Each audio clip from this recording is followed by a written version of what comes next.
Hello दोस्तों, welcome to my YouTube channel रोजगार with DK 95। दोस्तों, मैं आप लोगों को most important 800 plus CDP questions की जो सीरीज चला रहा हूँ उसमें मेरा ये पार्ट 2 है। इसके पहले मैंने पार्ट 1 अपलोड कर दिया है। अगर आपने नहीं देखा है तो उसे भी जाकर देख सकते हो। ये सभी जो क्वेश्चन है दोस्तों 2011 से लेकर 2023 तक जो एग्ज़ाम में पूछे गए हैं वही क्वेश्चंस मैंने इसमें सेलेक्ट किए हैं। अगर आप ये पूरी सीरीज देख लेते हो तो आपका बाल मनोविज्ञान का कोई भी क्वेश्चन नहीं छूटेगा। तो चलिए शुरू करते हैं, जिसमें हमारा क्वेश्चन नंबर 51 दिया है। 50 तक करवा दिए हैं। 51 है कि सृजनात्मकता मुख्य रूप से संबंधित है। तो सृजनात्मकता दोस्तों किससे संबंधित है? तो याद रखिएगा ये संबंधित होता है अपसारी चिंतन से। इसके बाद हमारा अगला क्वेश्चन है क्वेश्चन नंबर 52। क्वेश्चन नंबर 52 क्या है दोस्तों? 52 है कि जब एक शिक्षिका दृष्टिबाधित सारथी को कक्षा में अन्य विद्यार्थियों के साथ सामूहिक गतिविधियों में शामिल करती है, तो जब कोई विद्यार्थी जो शिक्षिका होती दृष्टिबाधित सारथी को कक्षा में अन्य शिक्षार्थियों के साथ सामूहिक गतिविधि में शामिल करती है तो क्या होता है? कक्षा के लिए सीखने हेतु बाधाएं उत्पन्न होती हैं या उत्पन्न कर रही हैं। क्या होता है दोस्तों? ऐसा कार्य वो कर रही है, तो इसके लिए क्या हो जाएगा? ऑप्शन नंबर बी राइट हो जाएगा। तो समावेशी शिक्षा की भावना के अनुसार वो कार्य कर रही है। तो देखिए, दृष्टिबाधित मतलब अगर किसी बच्चे को साफ नहीं दिखता है तो उसको बोलते हैं दृष्टिबाधित। अगर उसको सामान्य बच्चों के साथ शिक्षिका बिठा रही है तो शिक्षिका के अंदर क्या है दोस्तों? समावेशी शिक्षा की भावना के अनुसार वो कार्य कर रही है। समावेशी शिक्षा में जो होता है सबको समान शिक्षा दी जाती है। इसके बाद हमारा अगला क्वेश्चन है कि एक शिक्षिका अपने शिक्षण में द्रव्य श्रव्य सामग्री और शारीरिक गतिविधि का प्रयोग करती है। क्या है दोस्तों इसमें? कि एक शिक्षिका अपने शिक्षण में दृश्य श्रव्य सामग्रियों और शारीरिक गतिविधियों का प्रयोग करती है। क्योंकि दोस्तों इसमें क्या होता है? इसमें होता है कि इनमें से अधिकतर इंद्रियों का उपयोग खाने सर पर क्या होता है? मृत पर होता है। इनमें अधिकतर इंद्रियों का उपयोग दोस्तों खाने पर क्या होता है? मृत करता है। इसके बाद अगला क्वेश्चन है क्वेश्चन नंबर 54 कि श्रवणहास से ग्रसित बच्चे कक्षा में किन मुख्य नैराश्य का सामना करते हैं? श्रवणहास में ग्रसित बच्चे कक्षा में मुख्य नैराश्य का सामना करते हैं तो क्या होता है दोस्तों? ऑप्शन नंबर ए राइट हो जाएगा। दूसरों के साथ संप्रेषण करने तथा सूचनाओं के बांटने में क्या होते हैं? ऐसे बच्चे अक्षम होते हैं। कैसे? श्रवणहास से मतलब जो बच्चे सुन नहीं पाते हैं तो क्या होता है? दूसरों के संप्रेषण करने तथा सूचनाओं को बांटने में क्या होते हैं? अक्षम होते हैं। जो बच्चे क्या होते हैं? श्रवण बाधित होते हैं। इसके बाद हमारा अगला क्वेश्चन है कि डिसलेक्सिया मुख्य रूप से डैश डैश की समस्या से संबंधित है। तो डिसलेक्सिया जो होता है दोस्तों ये किससे संबंधित होता है? तो याद रखिएगा ये संबंधित होता है पढ़ने की क्षमता से। Dyslexia option number B right हो जाएगा। इसके बाद हमारा अगला क्वेश्चन है कि प्रतिभाशाली विद्यार्थी अपनी क्षमताओं को सभी विकसित कर पाएंगे। सभी नहीं दोस्तों, तभी विकसित कर पाएंगे जब क्या होता है? जब उन्हें अन्य विद्यार्थियों से अलग किया जाएगा। प्रतिभाशाली विद्यार्थी जो होते हैं अपनी क्षमताओं को तभी विकसित कर पाएंगे जब क्या होगा? उन्हें अन्य सामान्य विद्यार्थियों से अलग किया जाएगा। ऑप्शन नंबर सी इसका राइट हो जाएगा। इसके बाद हमारा अगला क्वेश्चन है क्वेश्चन नंबर 57। 57 है कि शिक्षा शास्त्र का वह प्रकार जिसमें से विशिष्ट शिक्षा की आवश्यकता होती है। शिक्षा शास्त्र का वह प्रकार जिसमें विशिष्ट शिक्षा की आवश्यकता होती है तो क्या होता है दोस्तों इसमें? ऑप्शन नंबर बी राइट हो जाएगा। विकलांग व्यक्तियों को दी जाती है कौन सी शिक्षा दोस्तों? विशिष्ट शिक्षा। इसके बाद अगला क्वेश्चन है क्वेश्चन नंबर 58। अगला क्वेश्चन है कि निम्न में से कौन सा संकेत बच्चों में दृष्टिबाधित की समस्या सूचित नहीं करता है? दृष्टिबाधित मतलब होता है जिसको सही नहीं दिखता है। तो क्या दोस्तों समस्या सूचित नहीं करता है? ऑप्शन नंबर ए राइट है कि दिशा निर्देश के अनुसरण में समस्या।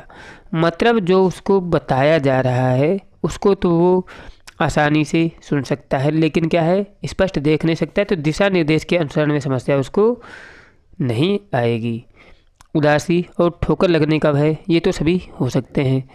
इसके बाद हमारा अगला क्वेश्चन है कि वाक बाधित बच्चों को प्रदर्शित किया जा सकता है। उनको क्या दोस्तों, वाक बाधित मतलब जो बोल नहीं सकते हैं बच्चों को प्रदर्शित किया जाता है। उनको किससे दोस्तों? ऑप्शन नंबर ए राइट है। कक्षा में अपने विचार को प्रदर्शित करने के लिए क्या होता है? प्रोत्साहित करके। क्या होता है दोस्तों? कक्षा में अपने विचार को प्रदर्शित करने के लिए प्रोत्साहित करके दृष्टिबाधित बच्चों को क्या होता है? प्रदर्शित करने का एक मौका देंगे।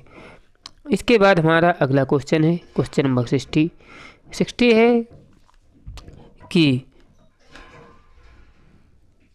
कि प्रतिभाशाली बच्चे क्या होते हैं दोस्तों? प्रतिभाशाली बालक क्या होते हैं? प्रतिभाशाली बालक की पहचान ये होती है कि वो क्या होता है? आसानी से सीखता है।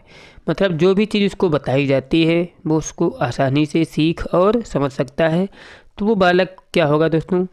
प्रतिभाशाली बालक के अंतर्गत आएगा।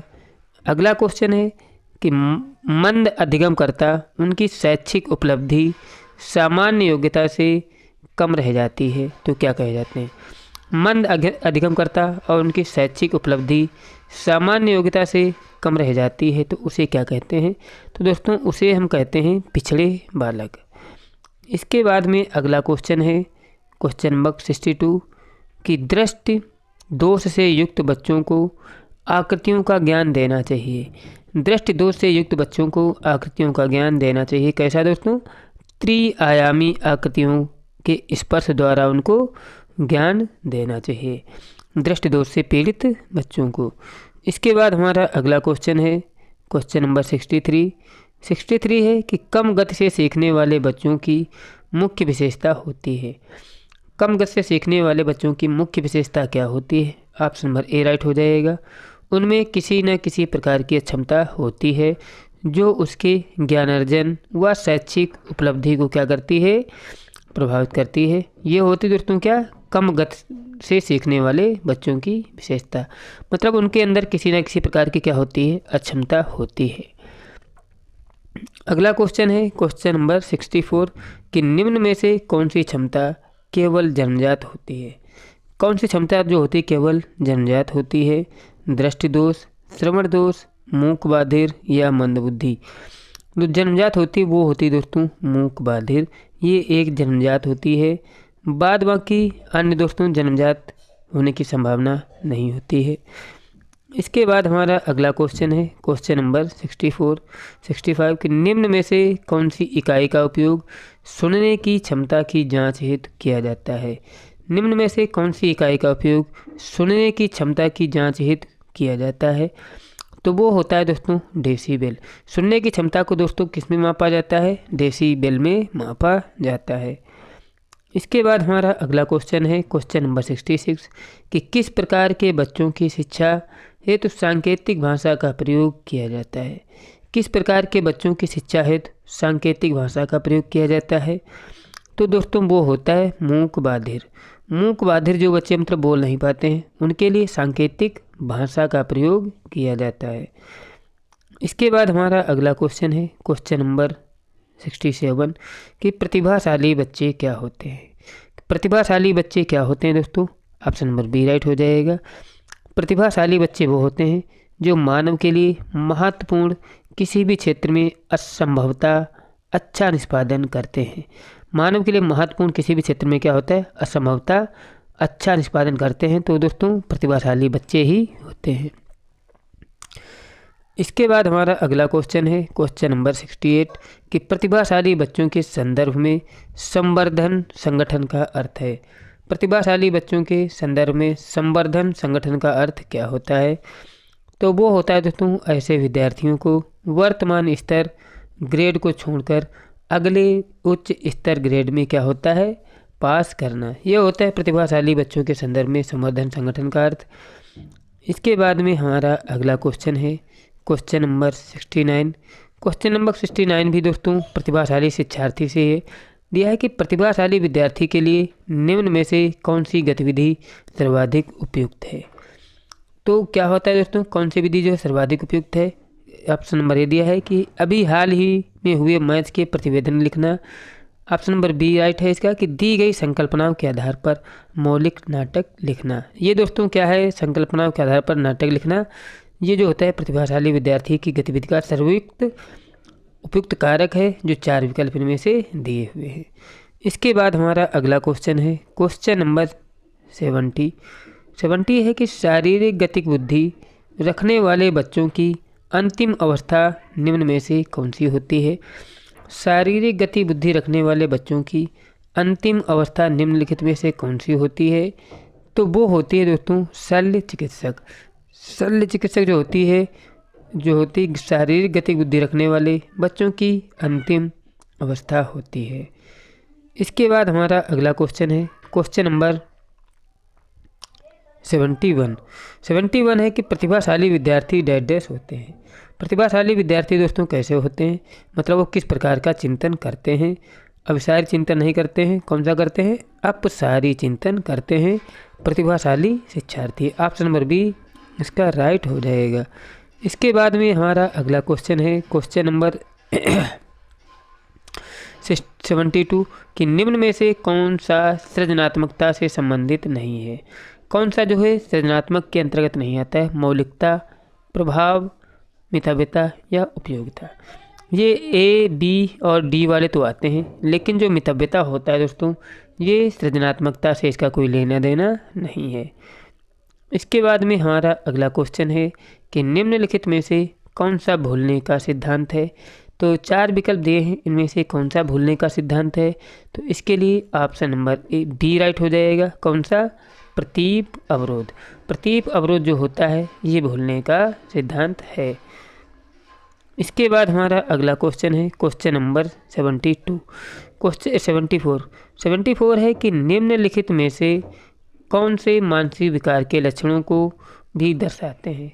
तो निम्नलिखित में से मानसिक विकार के लक्षणों को भी दर्शाते हैं, कौन दर्शाता है। तो वो दर्शाता है कौन सा, ये दर्शाता है दोस्तों संबंध के सिद्धांत। मतलब संबंध के जो होते हैं दोस्तों लक्षण वो मानसिक विकार के लक्षणों को भी दर्शाते हैं।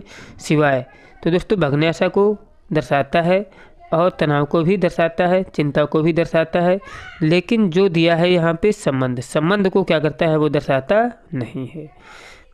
इसके बाद हमारा अगला क्वेश्चन है कि मानसिक स्वास्थ्य क्या दिया है दोस्तों, मानसिक स्वास्थ्य।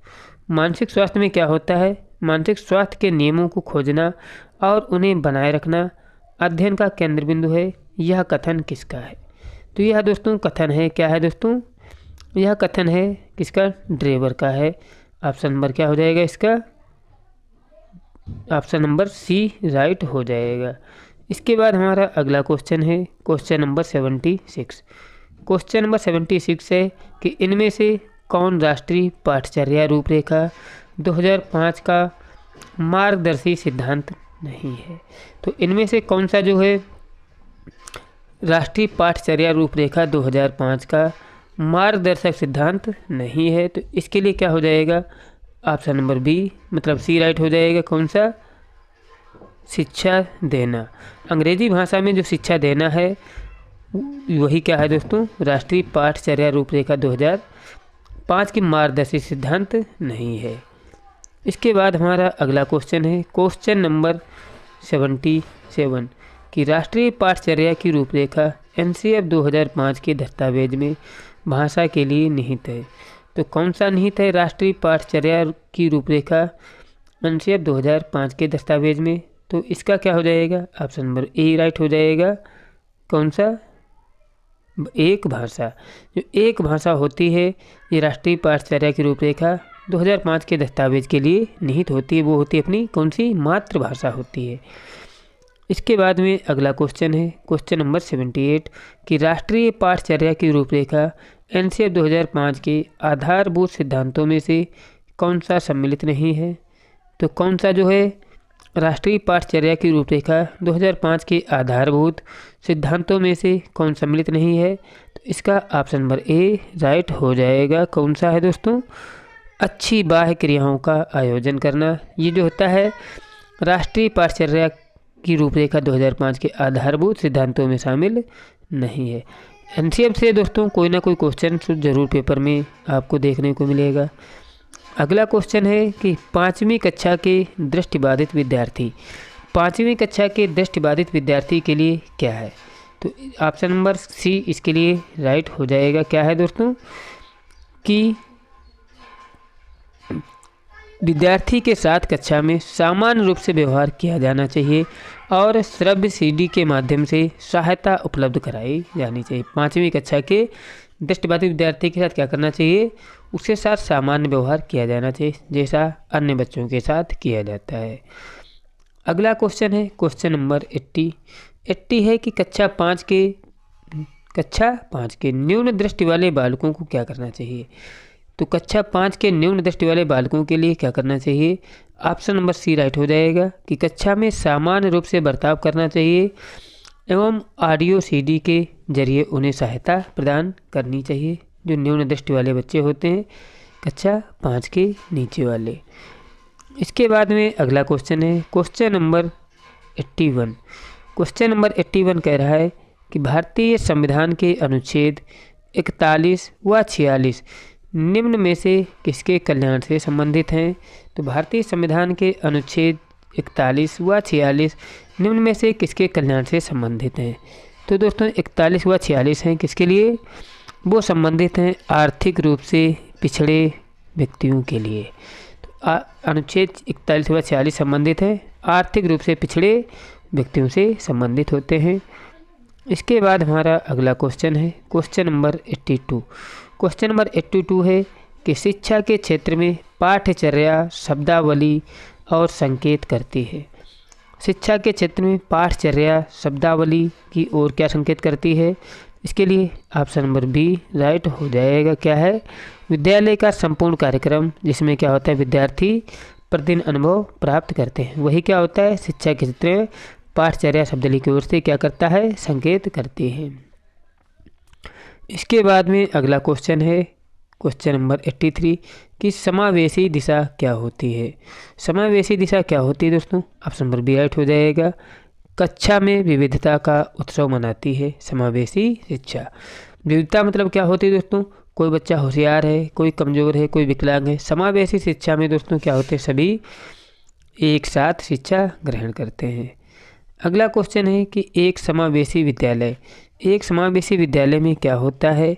ऑप्शन नंबर बी राइट हो जाएगा कि शिक्षार्थियों की क्षमताओं की परवाह किए बिना सभी के अधिगम परिणामों को सुधारने के लिए क्या होता है? प्रतिबद्ध होता है। मतलब किसी विशेष वर्ग के लिए नहीं दोस्तों, ये सभी के लिए क्या होता है? परिणाम सुधारने के लिए प्रतिबद्ध होता है समावेशी विद्यालय। यहाँ पर सभी को होता है समान शिक्षा दी जाती है, चाहे प्रतिभाशाली हो या अमीर हो, गरीब हो या कैसा भी हो। अगला क्वेश्चन है प्रतिभाशाली शिक्षार्थी को क्या करना चाहिए? प्रतिभाशाली शिक्षार्थी का कैसा सहयोग करना चाहिए दोस्तों? ऑप्शन बी राइट होना चाहिए कि ऐसे सहयोग की आवश्यकता होती है जो सामान्यतः विद्यालय द्वारा उपलब्ध नहीं कराए जाते हैं। प्रतिभाशाली शिक्षार्थियों को दोस्तों क्या होना चाहिए? ऐसे सहयोग की आवश्यकता होती है जो सामान्यतः विद्यालय द्वारा उपलब्ध नहीं कराई जानी चाहिए, मतलब नहीं कराए जाते हैं। तो क्या करना चाहिए? शिक्षार्थी को ऐसी व्यवस्थाएं उपलब्ध कराना चाहिए, तभी वो उचित शिक्षा दे पाएगा। अगला क्वेश्चन है कि शिक्षा का अधिकार अधिनियम 2009 में एक अध्यापक को निम्न में से किस दायित्व को पूरा करना होगा? तो शिक्षा का अधिकार अधिनियम 2009 में एक अध्यापक को निम्न में से किस दायित्व को पूरा करना होगा? ऑप्शन नंबर ए है कि विद्यालय में नियमित रूप से समय पर उपस्थित रहना होगा। ऑप्शन नंबर बी पाठ्यक्रम का संचालन पूरा करना होगा। ऑप्शन नंबर सी संपूर्ण पाठ्यक्रम को निर्धारित समय पर पूरा करना होगा। तो क्या है दोस्तों? ऑप्शन नंबर डी राइट हो जाएगा। उपरोक्त सभी विकल्प सही हैं। अगला क्वेश्चन है क्वेश्चन नंबर 87 कि राष्ट्रीय पाठ्यक्रम रूपरेखा 2005 में शांत शिक्षा को बढ़ावा देने के लिए कुछ कार्यक्रम की अनुशंसा की गई है। पाठ्यक्रम रूपरेखा में निम्न में से किस सूचीबद्ध किया गया है? तो राष्ट्रीय पाठ्यक्रम रूपरेखा 2005 में शांति शिक्षा को बढ़ावा देने के लिए कुछ कार्यक्रम की अनुशंसा की गई है। पाठ्यक्रम रूपरेखा में निम्न में से किसे सूचीबद्ध किया गया है? तो ऑप्शन नंबर ए राइट हो जाएगा। क्या है कि महिलाओं के प्रति आदर एवं जिम्मेदारी का दृष्टिकोण विकसित करने के लिए कार्यक्रम आयोजित किए जाएं। ये दोस्तों क्या है? राष्ट्रीय पाठ्यक्रम रूपरेखा 2005 में शांति को बढ़ावा देने के लिए इस कार्यक्रम की क्या है, अनुशंसा की गई है। अगला क्वेश्चन है क्वेश्चन नंबर 88। क्वेश्चन नंबर 88 कह रहा है कि राष्ट्रीय पाठचर्या की रूपरेखा 2005 में किसकी बात की गई है। तो राष्ट्रीय पाठचर्या की रूपरेखा 2005 में किसकी बात की गई है, तो ऑप्शन नंबर ए राइट हो जाएगा। ज्ञान स्थायी और दिया जाता है, अर्थ ज्ञान स्थायी और दिया जाता है से ज्ञान का क्या होता है, विकास होता है और उसकी संरचना की जाती है। ये बात की गई किसमें दोस्तों, राष्ट्रीय पाठचर्या की रूपरेखा 2005 में। इसके बाद हमारा अगला क्वेश्चन है क्वेश्चन नंबर 89। क्वेश्चन नंबर 89 है कि राष्ट्रीय पाठचर्या रूपरेखा 2005 के अंतर्गत परीक्षा सुधारों में निम्न में से किस भाषा का सुधार हुआ है। तो 2005 के अनुसार क्या सुधार हुआ है, खुली पुस्तक परीक्षा। ऑप्शन नंबर बी है कि सतत एवं निरंतर व्यापक मूल्यांकन होना चाहिए प्रत्येक छात्र का, और सामूहिक कार्य मूल्यांकन होना चाहिए। तो ये दोस्तों सभी क्या हैं, सुधार किए गए थे एनसीएफ 2005 में। इसके बाद हमारा अगला क्वेश्चन है क्वेश्चन नंबर 90।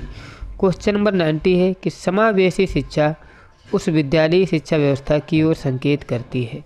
तो समावेशी शिक्षा उस विद्यालय की ओर संकेत करती है, क्या होता है दोस्तों उसमें, जो उनकी शारीरिक, बौद्धिक, सामाजिक, भाषिक एवं अन्य विभिन्न योग्यताओं को ध्यान में रखते शिक्षा क्या होती है, दी जाए। तो वो होता है दोस्तों समावेशी शिक्षा ही विद्यालय होता है, जिसमें क्या होता है, जो उनके बच्चों को क्या होता है, बौद्धिक, सामाजिक एवं भाषिक या अन्य विभिन्न योग्यताओं को ध्यान में रखे बगैर सभी बच्चों को क्या किया जाता है, शामिल किया जाता है। अगला क्वेश्चन है कि सृजनात्मक बालक में निम्न में से कौन से गुण नहीं पाए जाते हैं। सृजनात्मक बालक में निम्नलिखित में से कौन से गुण नहीं पाए जाते हैं। तो क्या है, ऑप्शन नंबर बी राइट हो जाएगा, अंतर्दृष्टि। अच्छी अंतर्दृष्टि जो होती है सृजनात्मक बालकों में ये गुण नहीं पाए जाते। बाद बाकी खोजपूर्ण प्रवृत्ति, क्रियाशीलता और सीमित रुचियाँ। दोस्तों ये तो क्या होता है, सीमित, इसके लिए क्या है, ऑप्शन नंबर बी क्या है दोस्तों, गलत है। ये यहाँ पे आप इसका गलत दिया है, सीमित रुचियाँ नहीं होती उसके अंदर सृजनात्मक बालक में। बात देखिए, खोजपूर्ण प्रवृत्ति भी होती है, अच्छी अंतर्दृष्टि भी होती है, क्रियाशीलता भी होती है, लेकिन सीमित नहीं दोस्तों, उसके अंदर सीमित रुचियाँ होती हैं। इसलिए क्या हो जाएगा, ऑप्शन नंबर डी इसका राइट हो जाएगा, क्योंकि यहाँ पे नहीं की बात कर रहा है। इसके बाद हमारा अगला क्वेश्चन है क्वेश्चन नंबर 92। क्वेश्चन नंबर 92 में क्या है कि निःशुल्क एवं अनिवार्य शिक्षा का अधिकार 2009 में अनिवार्य शब्द का अर्थ क्या है। निःशुल्क एवं अनिवार्य शिक्षा का अधिकार 2009 में अनिवार्य शब्द का अर्थ क्या है। तो याद रखिएगा, इसके लिए ऑप्शन नंबर बी राइट हो जाएगा कि उचित सरकार दाखिले, उपस्थित और प्रारंभिक शिक्षा की पूर्णता सुनिश्चित करेगी। किसके अंतर्गत, निःशुल्क और अनिवार्य शिक्षा का अधिकार अधिनियम 2009 के तहत क्या है, उचित दाखिले होने चाहिए, उचित और प्रारंभिक शिक्षा की पूर्णता सुनिश्चित करेगी। ये सबका दायित्व किसका है दोस्तों, ये है शिक्षा का अधिकार अधिनियम 2009 कहता है। अगला क्वेश्चन है क्वेश्चन नंबर 93 कि शिक्षा का अधिकार अधिनियम 2009 के क्रियान्वयन के बाद कक्षा कक्ष में क्या होता है। शिक्षा का अधिकार अधिनियम 2009 के अनुसार क्या होता है, कक्षा कक्ष में लिंग के अनुसार अधिक समझाती है। तो लिंग के अनुसार दोस्तों अधिक क्या है, समझाती, मतलब इस पर क्या होता है, लिंग का कोई फर्क नहीं पड़ता है, चाहे मेल हो या फीमेल हो, किसी प्रकार का कोई भेदभाव नहीं किया जाएगा। अगला क्वेश्चन है कि एक समावेशी विद्यालय के डैश के अंतर अतिरिक्त निम्नलिखित प्रश्नों पर मन करता है। क्या मन करता है, ऑप्शन नंबर सी राइट है। क्या हम विशेष बालक को बेहतर देखभाल उपलब्ध कराने के लिए उचित तरीके से उन्हें सामान्य से अलग करते हैं। तो दोस्तों क्या होता है, सामान्य विद्यालय ऐसे प्रश्नों पर क्या करता है, मन करता है। क्या हम एक विशेष बालक को बेहतर देखभाल उपलब्ध कराने के लिए उचित तरीके से उन्हें सामान्य बालक से अलग करते हैं। तो समावेशी शिक्षा में अलगाव की क्या होती, बात ही नहीं होती है। सामान्य चाहे कैसा भी बालक हो, उसे सामान्य बच्चों के साथ में ही शिक्षा देना है, जिससे अन्य बच्चे भी उसे देखकर सीखें। अगला क्वेश्चन है कि सीबीएसई द्वारा अपनाए गए प्रगतिशील शिक्षा के प्रतिमानों में बच्चों का सामाजिकरण जिस प्रकार से किया जाता है, उससे अपेक्षा की जाती है कि क्या दोस्तों, क्या अपेक्षा की जाती है? ऑप्शन नंबर सी राइट हो जाएगा। ऑप्शन नंबर सी क्या दिया है कि सामूहिक कार्य में सक्रिय भागीदारी का निर्वाह करें तथा सामाजिक कौशल बनाए रखें। किसमें? जो सीबीएसई द्वारा अपनाए गए प्रगतिशील बच्चों के प्रतिभावान बच्चों का सामाजिकरण किस प्रकार से किया जा सकता है? तो ये किया जा सकता है सामूहिक कार्य में क्या होता है, उसकी भागीदारिता का क्या करें, निर्वाह करें और सामाजिक कौशल रखें। अगला क्वेश्चन है कि भाषा और अवबोधन में किस संबंध विकार है? भाषा और अवबोधन में संबंध विकार कौन सा है? तो ऑप्शन नंबर ए राइट हो जाएगा, भाषा आघात। भाषा आघात जो है भाषा और अवबोधन में संबंध है। अगला क्वेश्चन है क्वेश्चन नंबर 97। 97 में क्या है कि निम्नलिखित में से कौन सी सर्वाधिक प्रभावी विधि हो सकती है जो आपकी अपेक्षा को पूरी कर सके कि वंचित विद्यार्थी अपनी भागीदारी सफल कर सकें? तो इसका क्या हो जाएगा? ऑप्शन नंबर बी राइट हो जाएगा। आप उनकी सफलता हेतु उनकी क्षमता में विश्वास को क्या करें, अभिव्यक्त करें। यह होता है सर्वाधिक प्रभावी विधि जो क्या होती है आपकी अपेक्षा को पूरा कर सकती है कि वंचित विद्यार्थी अपनी भागीदारी द्वारा क्या हो सके, सफल हो सकें। इसके बाद हमारा अगला क्वेश्चन है क्वेश्चन नंबर 98। क्वेश्चन नंबर 98 कह रहा है कि निम्नलिखित में से कौन सा विकासात्मक प्रकार का उदाहरण नहीं है? निम्नलिखित में से कौन सा जो है विकासात्मक प्रकार का उदाहरण नहीं है? तो क्या हो जाएगा दोस्तों? ऑप्शन नंबर डी राइट हो जाएगा। क्या होता है? अभिघातज तनाव। अभिघातज तनाव जो होता है ये विकासात्मक विकार का उदाहरण नहीं, बात में की प्रमस्तिक घात, आत्मविमोह और न्यून अवधान प्रकार। तो ये जो होते हैं दोस्तों ये विकासात्मक प्रकार के उदाहरण है, लेकिन पर जो अभिघात तनाव जो होता है ये विकासात्मक विकार का उदाहरण नहीं होता है। इसके बाद हमारा अगला क्वेश्चन है क्वेश्चन नंबर 99। 99 में है कि विद्यालय में समावेशन मुक्त केंद्रित होता है। तो विद्यालय में समावेशन मुक्त केंद्रित होता है, क्यों होता है दोस्तों? ऑप्शन नंबर बी राइट है कि विशिष्ट श्रेणी वाले बच्चों के लिए सूक्ष्म प्रधानों का निर्माण पर जो होता है समावेश शिक्षा क्या होती है दोस्तों? मुक्तता केंद्रित होती है कि विशिष्ट श्रेणी वाले बच्चों के लिए सूक्ष्म प्रधानों के निर्माण पर। इसके बाद हमारा अगला क्वेश्चन है क्वेश्चन नंबर 100।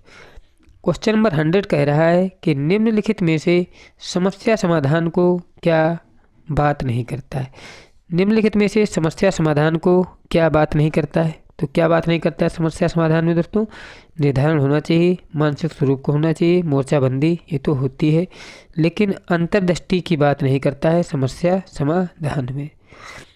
इसके बाद अगला क्वेश्चन है क्वेश्चन नंबर 101। 101 में है कि शब्दों में अक्षरों के क्रम को पढ़ने में कठिनाई का अनुभव करना और अक्सर चाहुल स्मृति का ह्रास किससे संबंधित होता है? शब्द अक्षरों को पढ़ने में कठिनाई अनुभव करता है तो उसको क्या बोलते हैं? उसको बोलते हैं dyslexia. Option number A right हो जाएगा।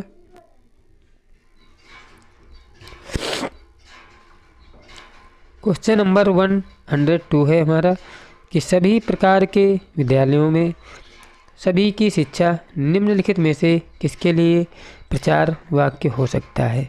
तो ये किसके लिए प्रचार वाक्य हो सकता है? तो इसके लिए ऑप्शन नंबर बी राइट हो जाएगा। समावेशी शिक्षा के लिए क्या हो सकता है दोस्तों? एक प्रचार वाक्य हो सकता है।